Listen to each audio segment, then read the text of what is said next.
All right. Hi, everyone. So today is day 3 of kind of my push yourself challenge.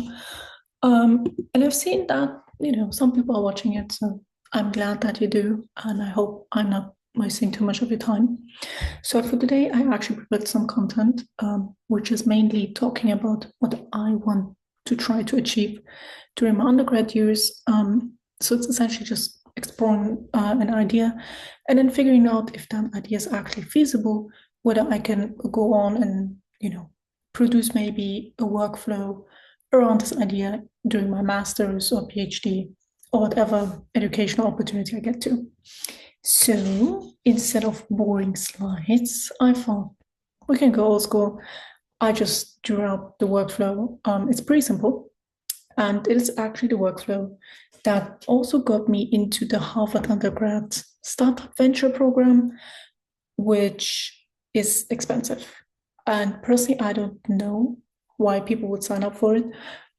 I mean, the huge benefit maybe is you get to talk to Mark Cuban, right? You get to talk to people in your field, but you can do that for free because I did get a scholarship.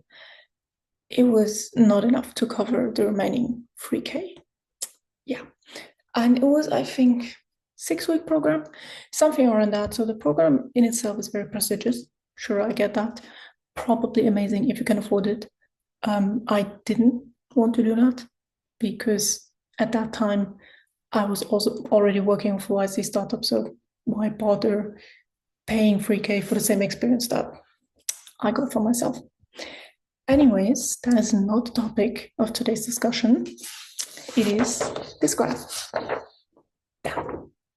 So the essential idea is, I'm noticing that it's mirrored, but you get the idea.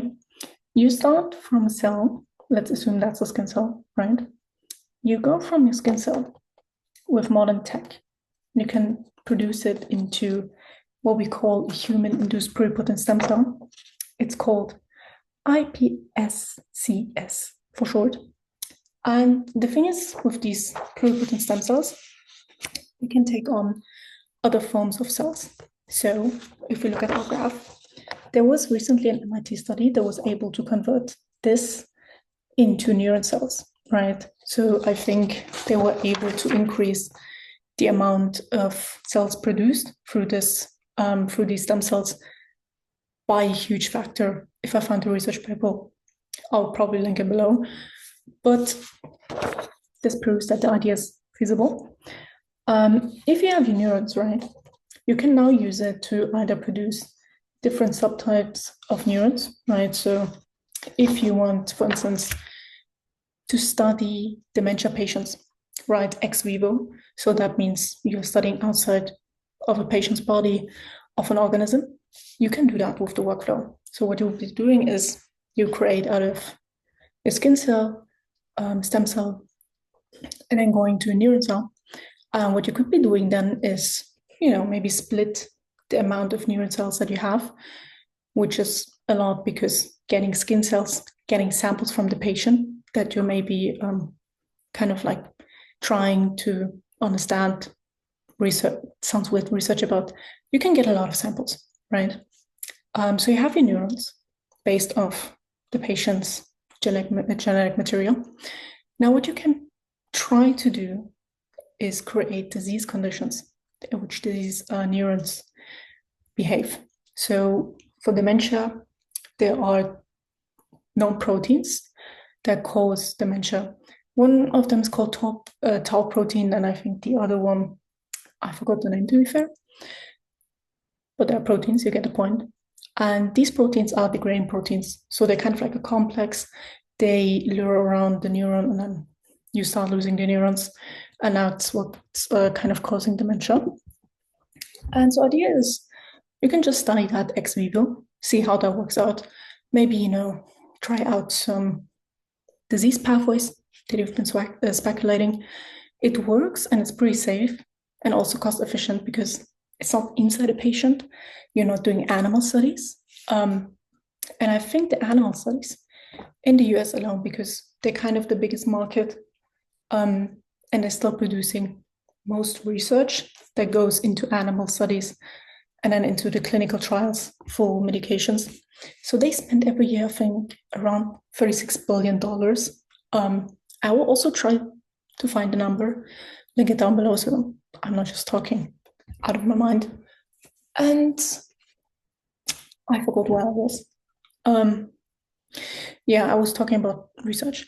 So the thing is with this workflow, besides studying diseases, you could be trying out new drugs, right? You can try out CRISPR if you want to.